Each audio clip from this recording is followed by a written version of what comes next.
It's time to pick a side.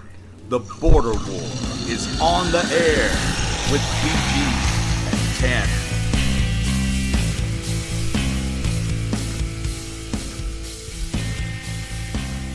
Okay, welcome into hour number 2 of the border war for February 21st. If you didn't catch hour number 1, stop. Go back. The rest of this show will make no sense without that. It's like a novel. You can't start in the middle. That's not true. I started to break out like the little Vanilla Ice Baby lyrics. You wanted to collaborate and listen? Yeah, but then it occurred to me I don't really know what they are, so collaborate and listen. Ice is back with his brand new invention. Then something grabs a hold of me tightly. Something with nightly. I don't know. I don't know, man. I was like 8 when that song came out. That's really funny. I was a senior in high school. Okay, a lot of memories with that song, I'm sure. We're going to start off. To save ourselves a little time, I'm going to skip the whole Twitter handle thing. We do that all the time. If people tweet us, if you don't tweet us by now, I mean, if you can't find us on Twitter, we're available. Yeah, no kidding. Everywhere. All right, so we stopped at hour number 1, sort of getting into the NBA, so we're going to pick right up from there. Only instead of LeBron and Laura Ingraham, we're going Graham. We're gonna move on to our local Charlotte Hornets. They fire general manager Rich Cho, who, from my understanding, is responsible for all the ridiculous contracts we've talked about over the past 6 months or so. Past couple years. Possibility of Mitch Kupchak taking over. So you tell me your take on that. I'm all for getting rid of the guy. Yeah. My question is, what took so long? Because this if they've been into shape for at least 2 seasons now. They got rid of Cho, in my opinion, what they did after a couple years ago, when they made that playoff run, I called it, they went chasing mediocrity. They went chasing just being okay. Yeah. And they went out. And we see a lot of that in the NFL and the NBA. It's a thing. But that is a thing. The salary cap went up, and they go out and they paid Nick Batum lots of money. And even some general managers around the league have said they weren't sure if he was a guy when it came time to get a big paycheck, if he would still have that same drive, if he would still play at that same level. He does not. He is not. He has not. He has been awful. But the other thing about Cho, when they brought him in, it was a very, seen as a pretty progressive move. He was a very analytically driven guy. And sometimes the analytics got in the way, in my opinion, of just the simple, can this guy play or not? And he kind of didn't. He didn't pay attention to the eye. He didn't participate in the eyeball test as well. And here's my thing. Now they're stuck. Can I just ask you? Do you really? Is basketball an analytic sport? I don't think it is. I don't look. I can watch it. I can watch it. I'm not even involved in an NBA front office. I'm sitting here talking to you in a man cave into a microphone, and I can watch a guy play basketball, and I can say that guy can play or not. My thing is baseball is different. Okay, baseball has so many different layers to it, right? So, when a guy gets on first or second base and it changes what the batter does, then you can understand the need for some number of analytics. Now, it's probably gotten out of hand on some teams, but and even football, if you really think about it, you got so many guys on the field at once, so many moving parts. But you're right, basketball is 5-on-5, and can you shoot?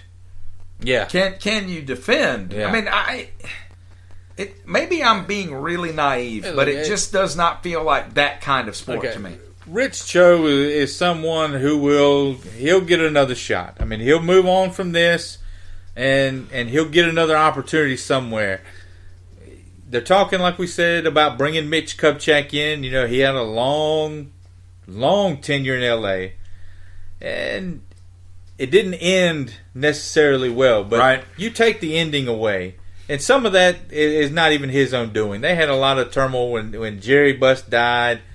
the bus trust between the kids. That family went out of control. It was just a mess. But drama. In the meantime, I mean, you're talking about Kupchak, a guy who, orchestrated a lot of the big moves that won them those championships. He's the one that made the deals to bring in Pau Gasol and get Kobe Bryant, that guy, when they won those 2 championships, went to another final. So his track record as a GM is amazing. And if anybody who has a long enough track record as a GM, they're going to have bad years. Of course, but he's the guy. He's the kind of guy. If Charlotte could bring him in, now I know they struck out on free agents out there in LA, and I'm not suggesting that Kupchak to Charlotte is all of a sudden going to lure somebody like LeBron James when he hits the market.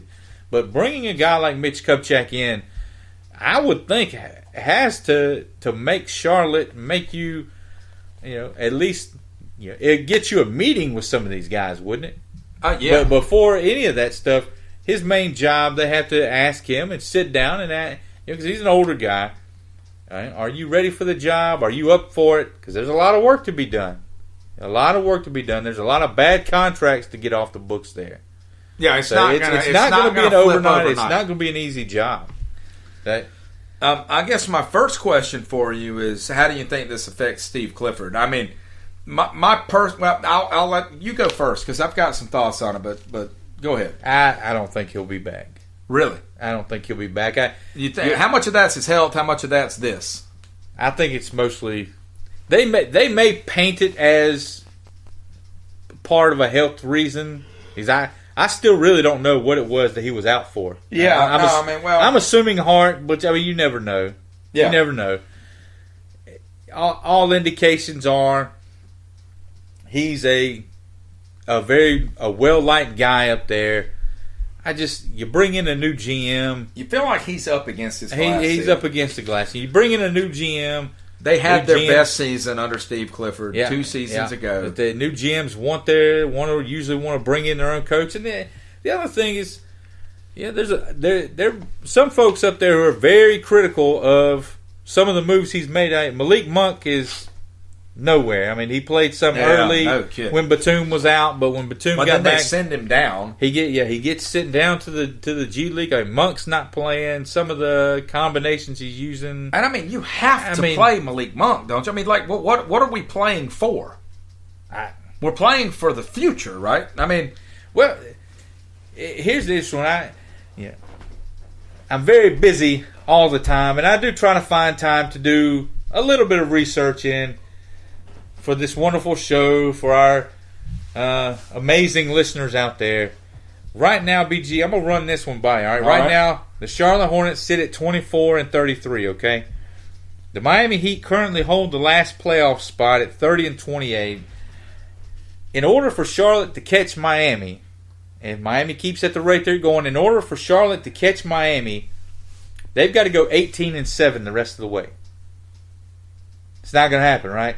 Not even close. All right. The other side of that, right now there's 8 teams that sit either between 18 and 20 wins. So they're projected to go out anywhere between 25 and 27 the rest of the way. For Charlotte to even get into that group, you're talking about having to go almost winless the rest of the way. Charlotte is going to... So they are stuck. They are stuck. They're going to finish about 11th in the league. Yes, in the East. There's nothing that they can do. They are literally... You hear this all the time in baseball. The Charlotte Hornets are literally just playing out the string. There's nothing that they can do right now. And like you alluded to earlier, though, in a lot of ways, that's the team they've built. And we talked about it. They went chasing mediocrity. We talked about it last week. You had a chance to get some value for Kemba Walker and get him onto a team that was going to the playoffs this year, so that you're thinking, okay, we've got him for 2 more seasons, 2 more, this playoff run and next playoff run. And again, let me just state my opinion. Kemba Walker, to me, is a top 4 point guard in the league. He's a dynamic ball handler. I would love to see Kemba Walker really get an opportunity on a really good team to make a run. I think he's tremendous. And he deserves it. He does. And Charlotte's fans would, I think, love to see it. And in return, get yourself some ping pong balls, because you just said it. There is nothing to play for, and you said this last week too, and you're absolutely right. Now, when you try to trade him, it's one fewer playoff run involved. You're right. You blew this one, and so now with the possibility of Kupchak coming in, I don't even know where you start, because you have to dump these things, but this is a 4-season rebuild. I mean, this is, and you still have to try, even though it was a bad move, on Cho's part to somehow not get rid of Walker. You still have to get rid of him.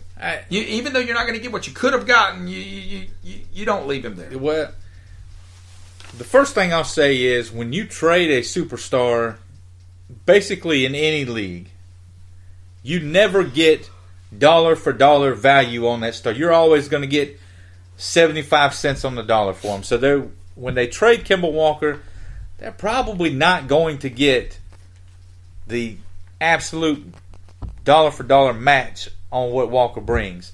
But they have to stop looking at Kemba Walker like he's our guy, like he's our, he's like our pet, or he's one of us. Right. At the end of the day, man, you're trying to build the most competitive team that you can.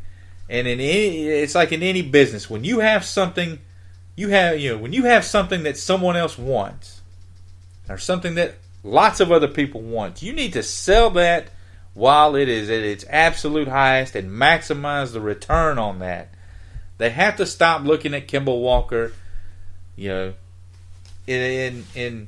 one of us terms, and they have to start looking at him as an asset going forward in the future.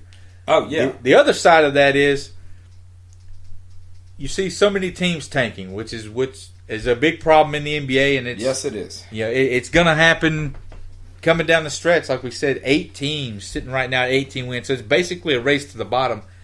I don't know that the Charlotte Hornets can afford to do that, BG.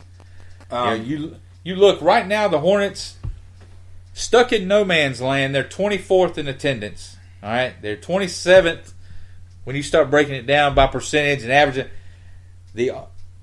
In 2016, 2017, they were 17th. So they've dropped 6 spots in total attendance. When they switched from the Bobcats back to the Hornets and brought this Hornets brand back, they jumped up 9%. They're down 4% from last year. They jumped all the way up to 90. They were in the low 90s. Now they're back down into the mid 80s. What do you think this is going to be when they move Kemba Walker? They start a tank job. No, it's going to get ugly. I don't know that the Hornets. I don't know that they're in a position. I don't think the fans are going to accept a tank job up there. They're already starting to show up. I can't wait to see what the attendance numbers for the last 20 games of the season are that they play. They're not drawing on the road. They're not drawing at home.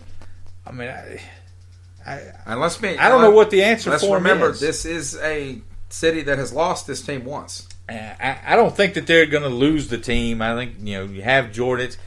But man, it's going to be an empty building up there the next few years. But the only when they start really going down, it's going to be an empty building. I hate it. Okay, I've used this analogy before. Okay. Uh-huh. Sometimes you've had a little bit too much Mexican food and maybe few too many Dos Equis on a Friday night. Cervezas. You know what's happening on Saturday, man. There ain't nothing you can do about it. It's coming. Mm-hmm. You're gonna spend an hour or two on the throne, and you have to deal with it. Okay, that's don't do it, man. Oh God, I should have known that was coming. You walked right into that. I did.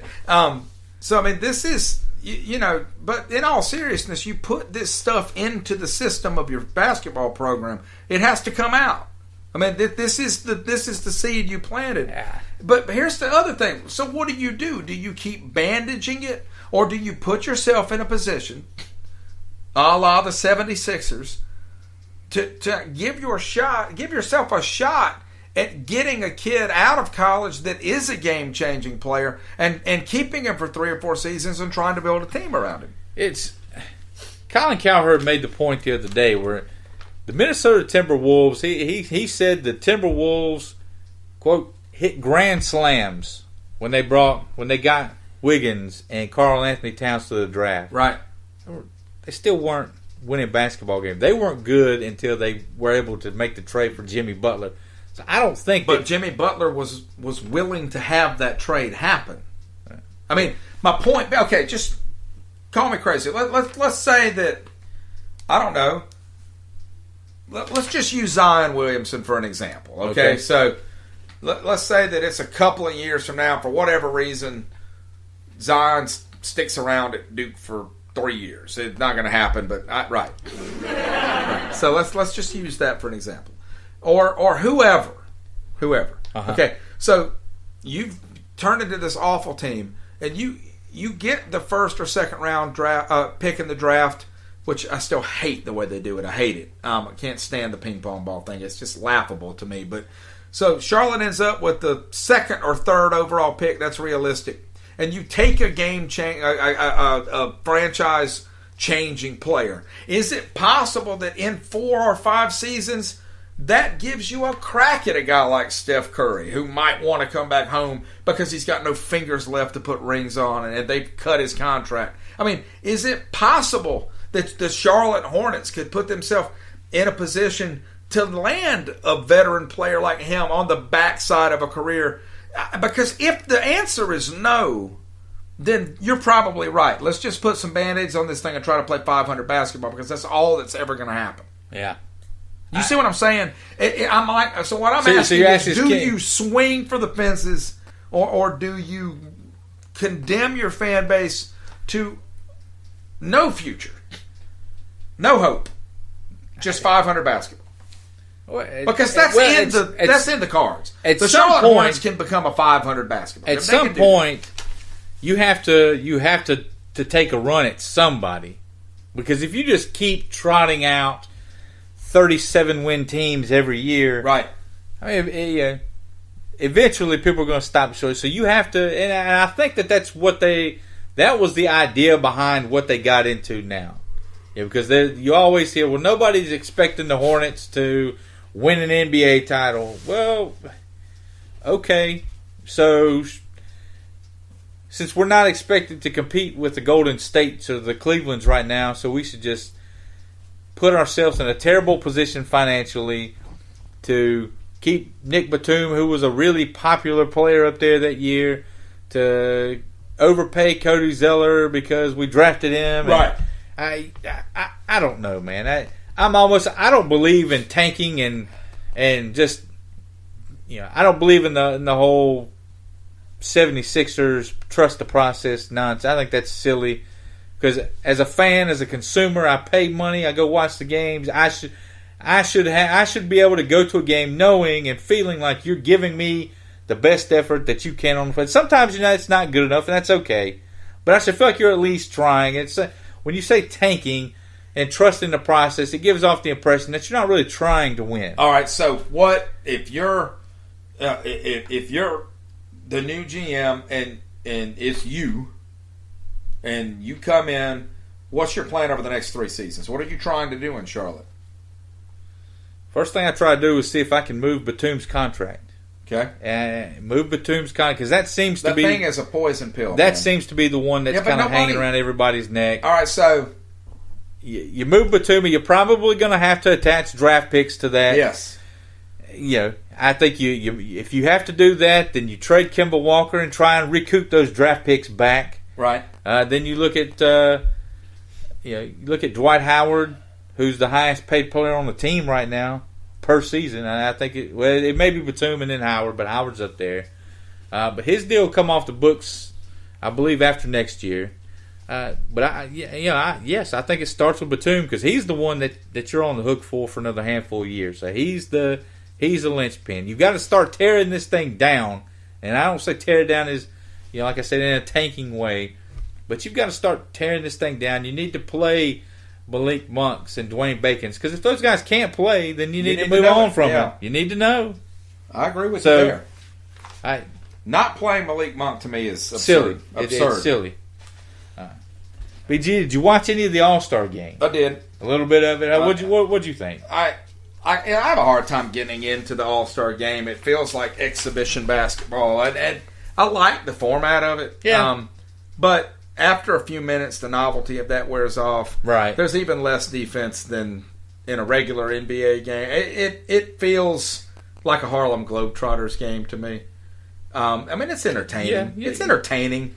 And I'm not interested in who wins. I mean, obviously I picked Team LeBron to win, so I knew that would happen. I thought it was better than it's been in years past. Yeah, it was. I didn't sit and watch the whole thing because I'm like you. Flip it over, watch a few minutes, see some dunks, go do something else, come back a little bit later. But at least you didn't have players just laying on the floor like Steph Curry did last year. Right. There was at least some defense. You look at the score, what we said was 140, 148, 145 or something like that. That's at least in the ballpark of an we of a weren't score. threatening 200 points. No, you weren't threatening 200 points, which is absurd. So it's at least in that ballpark. I love the end of the game. All you hear is no defense, and the game was decided on a defensive play. I love that. Right. I love it. LeBron and KD trapping Steph Curry in the corner. Loved it. But I'm like you. I mean, once the novelty of it kind of worn off, the idea is cool. I hope they keep doing it because it's better than, to me, the East-West thing. It's a little played, and we need to start spreading the wealth with the West being so loaded. But it's only going to be, it's only going to do so much. You and I think, you're a much bigger basketball fan than I am, but I think we're in kind of the same place in the NBA. And I do pay attention. I will watch a quarter of a game every other day or so. Mm-hmm. I try to watch some West Coast games. If I find myself up at 10:30, I'm going to watch the Trailblazers for 20 minutes before I head to bed. Okay. But I love the free League Pass weekends. You ever get those? I did not. Yeah, they come. There's like 4 times a year where I'll get a little email and they'll say, League Pass is free for this week, and you just log into the NBA app, and it's like the free Sunday ticket for the first week. If I could flip between any game, I think I'd be a lot more interested, and I would be, or get a red zone type experience where, okay, we're going to watch this game for 6 minutes. It's funny you said that. NBA TV did like a little Saturday Night Live parody about that. Oh, really? I saw one time where they were like pretending to have an NBA red zone, and it was constantly, all right, we're going to this dunk, and it was just game. Yeah. It was hilarious. It would have to be done differently, obviously. You would just have some pre-programmed and avoid games that would run away. Have 3 or 4 games and switch 3 or 4 minutes of this game, 3 or 4 minutes of that game. I think something like that would be And cool. I'm almost okay with the MLB style thing where you just got some really knowledgeable guys talking like they do already. Yeah. Except you're showing me live highlights. Yeah. And talking about that. In other words, instead of having, Doris Burke and whoever else just talking about the one game that they're in studio covering the television as it switches from game to game. I think that format would work a lot better for me because what I'm interested in, does this make sense? It's not an individual game. I'm interested in the league as a whole. Yeah. The NBA's done a good job of getting guys in South Carolina like me. I know who plays for the Trailblazers. That doesn't happen in Major League Baseball. Name me a Seattle Mariner. That's what I'm saying. Ken Griffey Jr. I don't know. Name me anybody who's ever. I can name you 2 that have ever been Seattle Mariners. That's that. All right, listen. We're basically 3/4 away this season, so we'll air quote second half predictions. BG, who grabs the number 1 seed in the East and the West? I'll tell you. One thing I was going to talk about. Why is nobody talking about the Raptors? Nobody. That's a good question. I'm still going to go with the Celtics, man. I'm riding the Celtics. I think the Raptors are going to get it. I think the Raptors take it in the East. They come up with a 1 seed. Cleveland's stuck in that 3. There's really no way that they can get out of it. I've done the math. I won't bore you with it, but there's really no way that they can get out of that 3. In the West, I'll give you this one. In the West, I think the Rockets are going to hold off Golden State. I think Rockets hit the playoffs as number 1. Oklahoma City, they've lost a little of that momentum they had about a month ago. They're kind of playing 500 basketball right now, and they're the 5 seed right now. They're way down there. I'm going to agree with you because I don't think Golden State wants it. I think I said it last week. I think they're to the point now where they did that. They seed doesn't. They won don't need 73 games. Yeah, they don't need home court. If they have to go on the road in Game 7 of the Western Conference Finals, I think they're perfectly comfortable with that. Let's not kid ourselves. That 73 game push cost them a ring. I think. I don't think it did. I think Draymond Green. But he was cranky because he was tired and he was cranky. Kicking. He doesn't get called for that and get suspended. They beat the Cavs in 5 that year. I agree with you there too. And we're talking 3 straight Golden State championships. Who's in the race to the bottom? 8 teams are basically in the race to the bottom. Who gets there? Give me your pick first. I'm looking over this because I'm gonna. You know what? I'll go with the Suns. I'm gonna go with the Suns. I was going to say abysmal. Sacramento. I'll take Sacramento. The Hawks are bad. The Hawks are terrible. Sacramento is so young. If the Hawks traded away those fake wins George from playing the Hornets so much, they'd be even worse. But I think they're like 3-1 against the Hornets this year. I'll go with the Kings. I think the Kings are going to stink the best. I can see it, man. There is nothing about the Sacramento Kings that makes. No horrible colors. A city that has nothing else. I mean, that's the capital of California, right? Sacramento. Yes. But you just feel like they don't have a hockey team. Do they have? I don't know if they have a hockey team. Who cares? They don't have a baseball team. They don't have a football team. I don't even know where Sacramento is. I know it's in that big state out there, but the Northern Kings, California somewhere. I think they need some rebranding. I mean, the Bucks used to have the worst logo in sports. Now it's one of the better ones. I mean, they just do something. Well. Rebranding, awesome colors, all things that describe our Atlanta Braves, BG. I don't like the color, man. Spring training coming up. I still miss the baby blue and dark blue Dale Murphy standing in the alley with the glowing bat colors, man. That's what I want. That's awful. I would actually, you know what? The uniforms I like are the Hank Aaron. I like the navy blue and white. The real clean looking. The alternate jerseys. Yeah, just the white.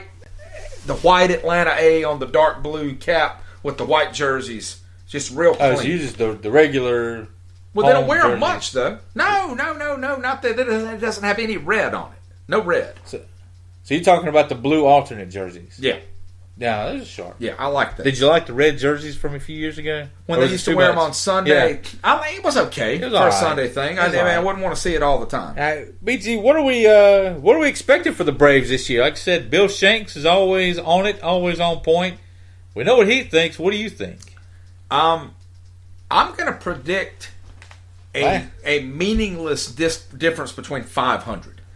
2 games under 500, 2 games over 500, somewhere right around in there. Probably third place behind the Nationals and the Mets in the East.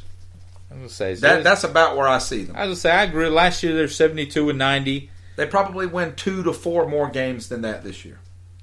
Nah, I think they win a little more than that. I think Atlanta could threaten 500, maybe a couple games over. I pointed this out to you. We started this show back on Meredix on July the 19th last summer. And on our first broadcast day, which we can no longer listen to because you deleted the show. Technical difficulties, man. Technical difficulties. I recall sitting in this very spot and saying, as of the first show of the Border War, the Atlanta Braves are 500. They had won earlier that day, and that was the last time they were 500. I think it's probably our fault. But the last month and a half, 2 months of the season last year, they played awful baseball. Yeah. They were losing 8-9 games in a row. Whereas the year before they were awesome at the end. Right. I think Atlanta could, I think they could easily hover around that 500 mark, maybe get a couple games over. I think they've got a good rotation, with McCarthy and Tehran and Foltynewicz seem to be locked in as the top 3 starter. And then you look at the rest of their rotation. A lot of young guys. They got Sean Newcomb up last year, who had a nice outing. Max Fried, Gohara came on. And then they've also got some younger guys coming up in that rotation who are going to push for some time in it, maybe. Kobe Allard is not far off, but the big name that everybody's talking about down there and is kind of hinging the season for Atlanta on is Dansby Swanson. I mean, Swanson He comes his Swanson, rookie year. who, unlike Malik Monk, his move down to the minors helped him tremendously. It helped him. He comes in his rookie year at 2 years ago at the end, 129 at bats. He bats .302, a few home runs, 17 RBIs. Last year, he gets 488 at bats, and he bats .232. But in the majors, after he was moved back up, he batted .303. Okay. When he came back up, he batted .303, and his defense was much. See, that was to me the surprise, because that's how he was billed to me. He was like to go way back in Braves. He was like a Raphael Furcal that could hit. Yeah, this kid I was. Love Furcal, Raffy, man. He was Pac-Man. He was Pac-Man. Awesome. He was that guy who could gobble up anything hit to the strong side of the field, and it wasn't getting through. I tell you, Dansby Swanson is in a tough spot because, yes, he's the homegrown kid.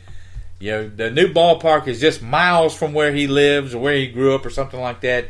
But you just look at what's around him. You know, they brought up Camargo last year. He's probably going to open up at third base this year, but he's a natural shortstop. I mean, they're going to let him play there. But and then you look behind Camargo, they've got another third baseman that they're ready to put up in Austin Riley, 20 years old right now, and as a pro, he's got 58 home runs. So he's got some pop in the bat. He's sitting there waiting. You look at you look at him and you look at Camargo. I mean, Ozzie Albies is in there. If Swanson pulls a Francoeur and is just okay and is never quite as good as everybody thought that he would be, then look, his time in Atlanta may not be as long as we think it is. If you look at their infield defensively, they're in pretty good shape. You know, you've got obviously Dansby Swanson there. You've got Ozzie playing second base.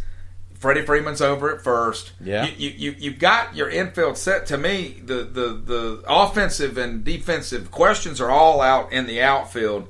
And so the first question is, when do you bring up Acuna? When is it going to be opening day?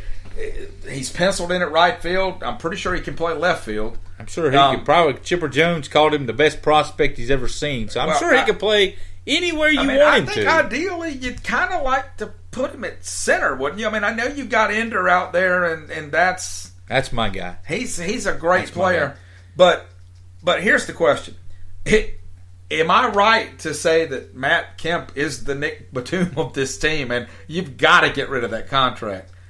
He's gone. It's done. Okay, yeah, it's done. Kemp. Okay, he's back in L.A. They got. Well, then you're in good shape there. I think Scott Kazmir came back as part of that deal. So I mean, it doesn't matter. Another arm, if but they freed up a spot for Acuna. Now, I think Acuna. I don't see him there opening day. Not saying he couldn't be. Not saying he shouldn't be. But this goes back to me not understanding the 9,749 rules of constructing Major League Baseball rosters.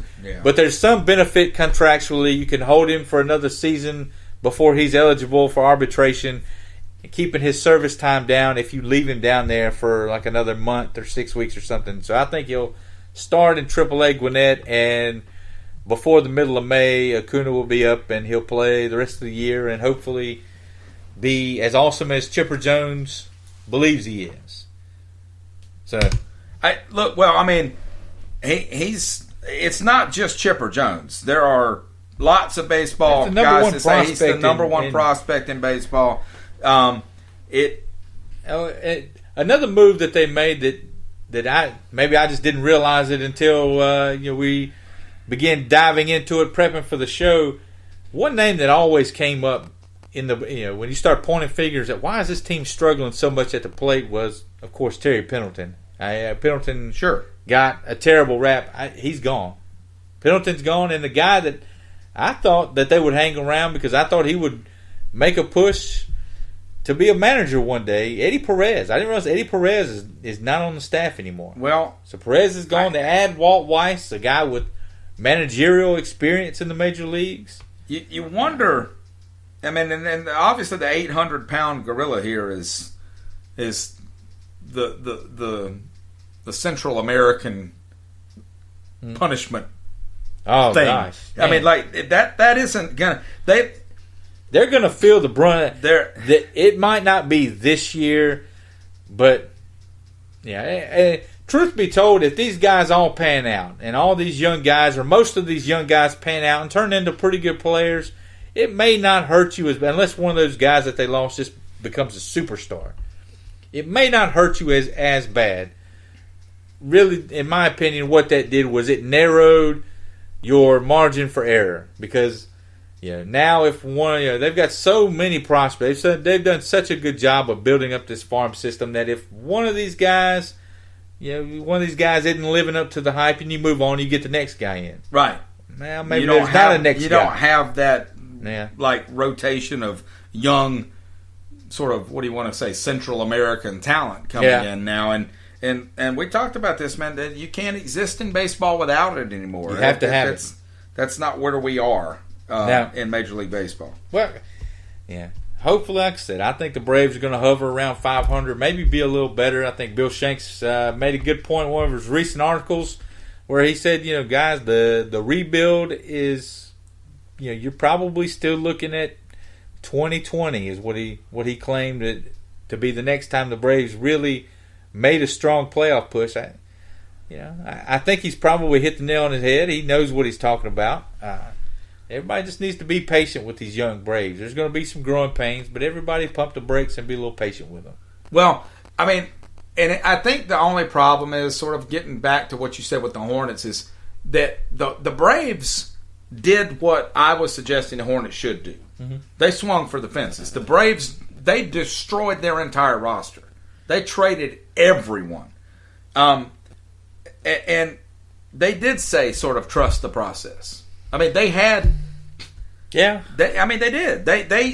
They agreed internally to have non-competitive teams for 3 to 4 seasons, and I think it's just taken opened up a new ballpark in the middle of that. Because originally, man, everybody was saying last year was going to be the year they were competitive again. Now we're saying it's not even going to be. It wasn't last year. It's not even going to be this year or next year. I mean, it really. But they are still, if you look at them, and they are that young. They really are. They're that young. They are. I mean, you've got 19, 20-year-old kids out there in a lot of spots. I mean, this team, I think, I don't know that they're ever going to be what they were, but this team's they're going to be in position to win the East again. Listen, help is on the way. No question. The Washington Nationals have about one more run in them in this thing. And then after that, the East is going to be wide open again. Because I think the Mets have realized that's a teardown for, based on injuries, which is a big part of it. After last season, I'm saying they're going to finish second in the East. Do I really? How confident am I? Who knows? Who knows? That pitching rotation that they rode to a World Series appearance a few years ago, that seems to be a shell of what they could have been in New York. Like I said, I think the Nationals have one more run in this thing before Bryce Harper cashes in a massive payday from somebody else and moves on. Atlanta is going to be in a position to win the East. Because nobody knows what's going on with Miami. I mean, they are in the middle of the process. Who knows? If it even is a process. Yeah, so it could be a whole new process in 3 seasons. May not even be a process. So I think Atlanta is in a good spot. Everybody just, like Aaron Rodgers said, relax. Some of my best memories of the Braves are I remember, things like the night Tom Glavine started his first game. I remember watching him, I think it was about 1988, maybe 1987. And this is going to be that season. Watch the Braves and think about the future and just make yourself some memories of, I'm going to remember this game. I'm going to remember these kids when they're in their prime 5, 6, 7 years from now, and this team's winning baseball games. Yeah. I agree with you. All right, BG, we're at that point. We've got about 5 minutes left in the show, so we are going to get on to the picks. Last week, why do you need your notes, man? You don't remember what you did? No. Last week, you finally got off the schneid, man. Can I borrow a quarter for this week's picks? I need something to flip. Congratulations. You got off the schneid, 6-4, baby. Super proud of you. You're tied your 5-year-old daughter. I'm 6-4. My 5-year-old daughter was 6-4. which maybe proves that we don't have any idea what we're talking about. Let's be honest, though. I mean, we've been basketball games are hard to pick. They're hard to pick, man. They are. They're hard to pick, and we're isolating certain games, and it's tough in a weekly show to find the right basketball games. But you're doing a fine job. Well, I try my best, and I just want to give a shout out to our interviewee last week. We both did 2 games better than he did. Jonathan, you went 4-6, buddy. Call us back anytime. I thought that interview was a lot of fun. Yeah, it was fun. I enjoyed it. That was fun. All right, first game on the list. It's a heck of a game in the fall. Where are we getting on the hardwood? Alabama going to Auburn. Auburn coming off the loss to you guys. Where are you going with this one? You start us off this week. I started us all last week. Roll Tigers. Oh, man, I almost put I threw you one there. I came off baseball. I wanted to do a curveball. Ding, ding, ding.